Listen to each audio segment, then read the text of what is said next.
teu entendimento. Capítulo 9, Livro dos Espíritos, questão 09, o orgulho e o egoísmo. O espírito orgulhoso, encarnado ou desencarnado, se supervaloriza, criando assim em torno de si o seu próprio mundo, de sorte a querer desconhecer os valores que não lhe pertencem e, principalmente, a fonte criadora de todas as coisas. O orgulho está sempre ligado ao egoísmo, estado deprimente daqueles que o possuem. Nós, os moradores da casa terrena nos dois planos de vida, estamos fechando o círculo de provações e começando a perceber o fim do materialismo. Graças a Deus, está morrendo essa época de descrer da paternidade universal. Compete aos próprios homens erguerem seus pensamentos às alturas espirituais, reconhecendo e fazendo com que os outros encontrem a segurança de todas as seguranças, que é conhecer Deus dentro e fora de si e ouvir sua palavra a nos educar por todos os meios e métodos de que Ele dispõe, pelas formas visíveis e invisíveis da sua majestosa criação. O egoísmo contrai todas as forças do espírito e atrofia as sensibilidades, fazendo-as perderem o contato com os agentes da divindade, que nos trazem as notícias de vida em todos os planos da vivência espiritual. Nós podemos dizer, pelos meios de que dispomos, que nada existe sem vida, mesmo a matéria que chamamos inerte. Em tudo manda a vida como vida de Deus. O ser orgulhoso deixa de conhecer os seus próprios poderes, inerentes à sua personalidade. O ser egoísta facilita condições para sua angustiosa solidão e sempre é portador desses dois carrascos. Não desconfia de que está andando para o abismo sem o perceber. Se queremos ser livres, procuremos educar-nos e instruir-nos, e o caminho mais acertado é Jesus Cristo. Ele é o pastor inconfundível de todos nós, o seu amor nos sustenta desde o princípio, nos abençoando em todos os caminhos e nos dando vida em todas as circunstâncias. Meu filho, não duvides mais da existência de Deus. Se queres reconhecer seu valor, olha sua obra. Se tudo está em plena harmonia, certamente que o seu Criador é perfeito em todos os seus aspectos. Negar o Senhor nos dias que correm, é assinar o atestado de ignorância calculada, que desvincula o amor do coração e separa a fé do ambiente em que se vive. No lugar do orgulho, constrói a fraternidade, e na área do egoísmo, conquista o amor.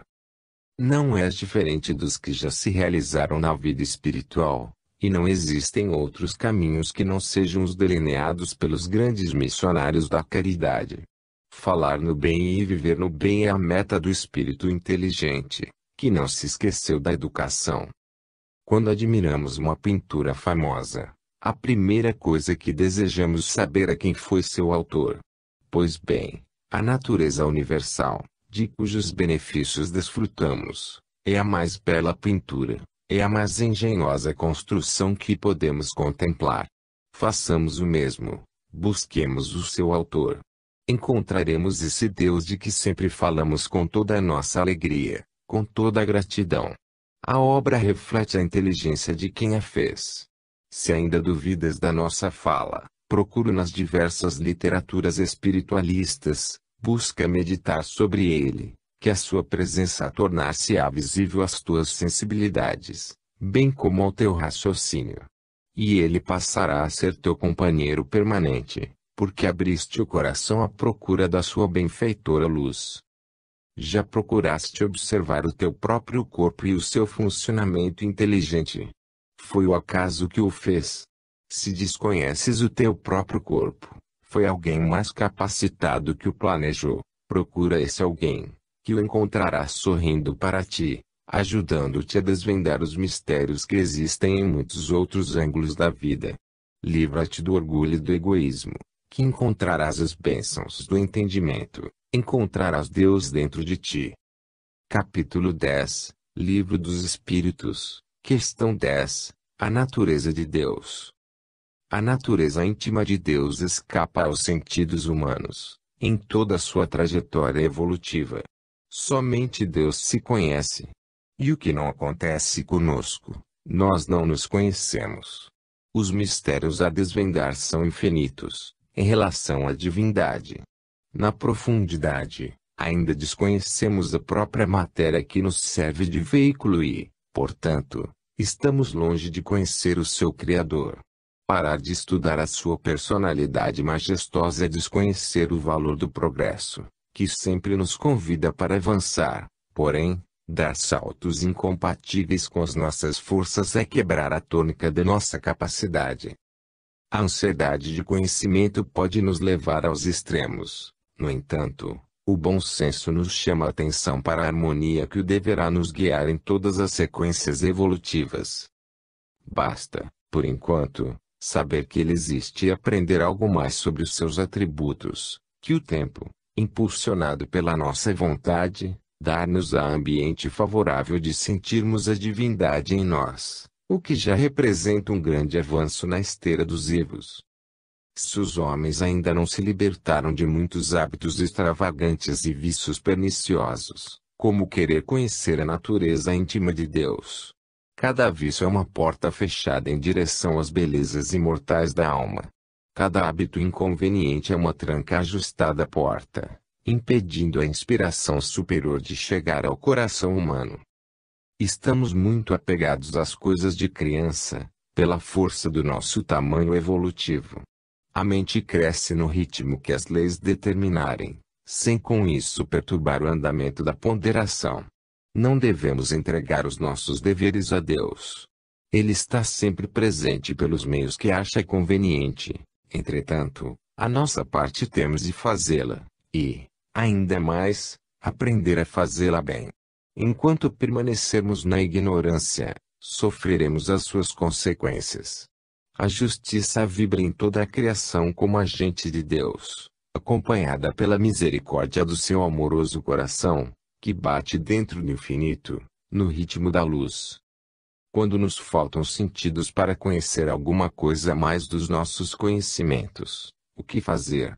Torna-se necessário estudar na área em que nos compete agir, procurar aprimorar os conhecimentos já adquiridos, fortificar em nossas vidas todas as qualidades nobres que começaram a se despertar em nossos corações. O trabalho é imenso, a lavoura é grande, sem que saiamos do nosso próprio convívio íntimo. Esquecer esse labor é perder os princípios da verdadeira sabedoria. Vamos ainda gastar milhões de anos para conhecermos o começo das lições eternas. Como avançar agora para áreas cujos registros os nossos sentidos não suportam? Se a luz do Sol físico, para chegar à Terra, passa por muitas filtragens e se divide em raios incontáveis para nos beneficiar todos, o que dizer da luz do Sol espiritual? A razão nos diz que ela tem infinitas modificações para ajudar, servindo de estímulo a todas as vidas. Toda a verdade é relativa ao ambiente a que deve chegar. Quem desconhece as leis naturais que vigoram no mínimo movimento dos átomos nos mundos que bailam nos espaços, não poderá conhecer essas mesmas leis que regulam a harmonia do seu próprio corpo, ou dos corpos que servem ao espírito, para se expressar onde se encontra. Procuremos, pela meditação, entender quem nos governa e sejamos obedientes a essa força universal, que tudo se tornará sereno em nosso íntimo e ao nosso derredor. Se queremos principiar o estudo da natureza íntima de Deus, é necessário termos a pureza de coração, que indica as primeiras letras dessa sabedoria do conhecimento de si mesmo.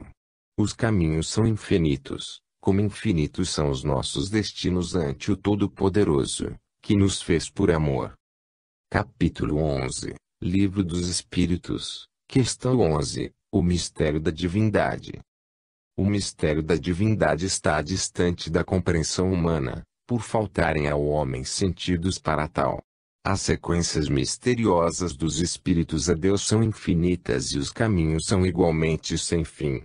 O crescimento da alma vai lhe dotando de poderes, de sorte a conhecer mais profundamente o mundo espiritual e as leis que governam toda a criação divina. Todavia, essas leis são agentes movidos pela sua poderosa mente,